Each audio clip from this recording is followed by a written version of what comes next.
There was a time when drug tunnels were popping up all over the southwest border, but now that's changed with the help of new technology. News 4 Tucson's Lupita Murillo is digging deeper on how federal agents are working to find tunnels and shut them down. Cross-border tunnels were popping up all along the southwest border in the 90s. The most memorable one right here in southern Arizona. We're about 35 feet under the surface. It was the infamous Douglas Drug Tunnel, bankrolled by drug kingpin Joaquin El Chapo Guzman for $1.5 million in 1990. The tunnel was the length of a football field. It began in a luxury home in Agua Prieta and ended in a warehouse in Douglas. 30 feet below the house, a secret chamber where the floor could be lifted using hydraulics. The elaborate tunnel had electric lights, concrete reinforced walls, and a pulley cart to transport cocaine. It was the most lucrative drug tunnel in the world. Federal agents found Chapo's ledger, and in 7 months' time, they say he smuggled 27,000 kilos of cocaine and almost $80 million in cash through the tunnel. 29 years later at the Nogales Border Patrol headquarters, a special team trains every month to find tunnels and shuts them down. It's the Nogales Tunnel Training Simulator, especially designed for the Nogales area. There's the common pipes, the common pipe sizes, and the different types of threats and angles and use of the equipment that would be tested for Nogales specific.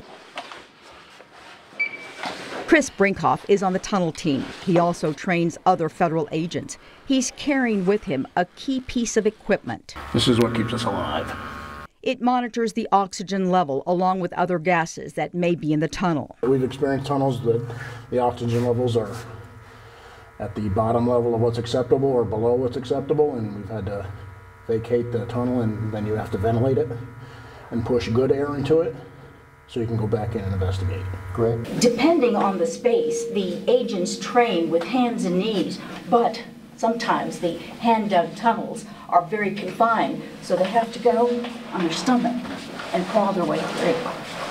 So there are hazards that do get exposed that you have to be aware of when you're crawling through a tunnel. So far, 114 tunnels have been discovered in Nogales, and in the Tucson sector, there's been 122. Every month, the agents who volunteer to be on the tunnel team go through training.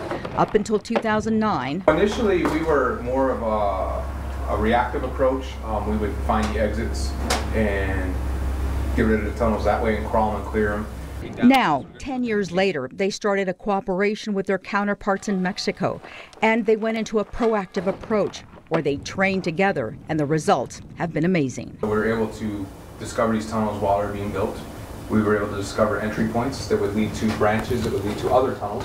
Such as this tunnel found in May. It was first discovered by Mexico's federal police. It was a hand-dug tunnel in the beginning stages. It started in Mexico and ran under a parking lot close to the DeConcini port of entry. They found tools in the tunnel.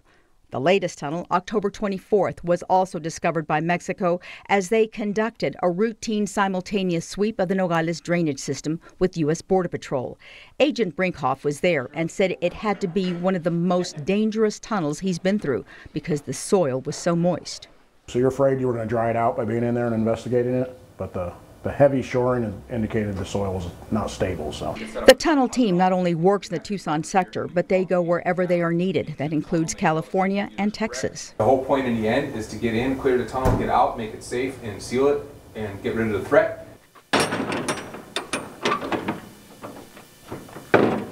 Agents do tell me that they are seeing less and less of marijuana going through the tunnels and more of the hard narcotic drugs such as cocaine, meth, heroin, and fentanyl.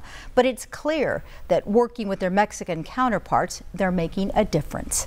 Digging deeper, Lupita Murillo, News 4 Tucson. Straight ahead on